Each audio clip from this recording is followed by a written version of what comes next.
More than 2 million people live in Gaza, and most have nothing to do with the Hamas attack. Most want to live in peace, and yet they too are suffering. And the humanitarian crisis they're in is about to turn into a humanitarian catastrophe. On Thursday, I talked to Salah ad-Din Maksud, Executive Director of the Council of American Islamic Relations in New Jersey. We talked a lot about the quest for peace and what this week was like. We have, so many people calling our office, not only calling for help, but also telling us stories about how they have family that they've lost overseas. We have a local imam here in North New Jersey who actually lost 15 of his own family members in Gaza. But we continue to amplify our community's message and to defend their civil rights and make sure that we are heard. Our job at CAIR is to be a voice for the community. And that's what we're doing. We're hoping to offer our perspective, whether it's to our elected officials or it's to media or it's to our friends and family. We want to make sure that we understand that there is a bigger picture happening here. That's what we're doing. Let me ask you this. I understand and I appreciate what you're saying, because I think most people who are watching this broadcast, I think most people who watch our television station here and all the news that we produce every day understand that this is painful for so many people. Listen, there have been very few times when there's been peace in the Middle East. This is the worst of it that most people have ever seen. The last big attack it's 50 years ago, but for most people of a certain age, this is it. This is what they remember about this, and it is heartbreaking. The Hamas attack, and I know what you feel about this. It was horrible.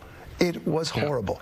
But killing at all is a horrible thing. And when does it end? And I think that's what people are thinking about tonight. I hope it's what you're thinking about. I know it is. And I couldn't agree more. And of course, this is, we're all mourning. Yeah. And these attacks are ones that we don't want to see. And, we're speaking, you mentioned that we haven't seen such violence in a long time. And you're right, at this scale, we haven't. But we often forget that indigenous Palestinians in Gaza and the West Bank experience violence on a daily basis. And that is the greater context to this story.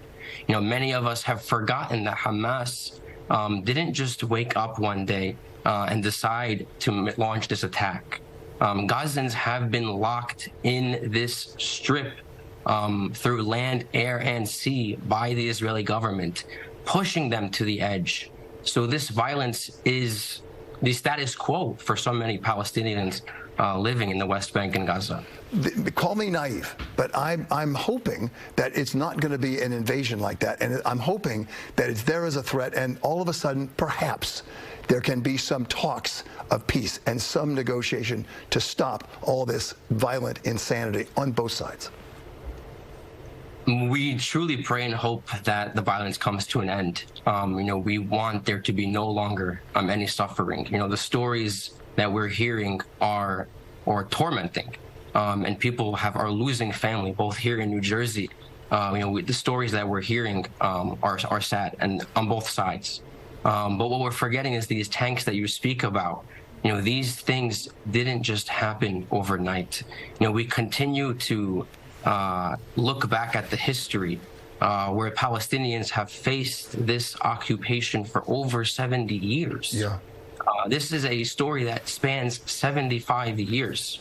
And we need to understand that history if we really want to understand what's happening today in Palestine. Why is Hamas responding this way? Why are Palestinians struggling? And we firmly believe, and we've issued our statements, that peace, we all want peace. We are all begging for peace, in fact.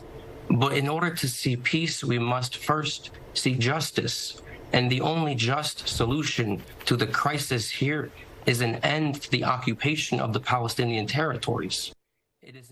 War is not healthy for children and other living things.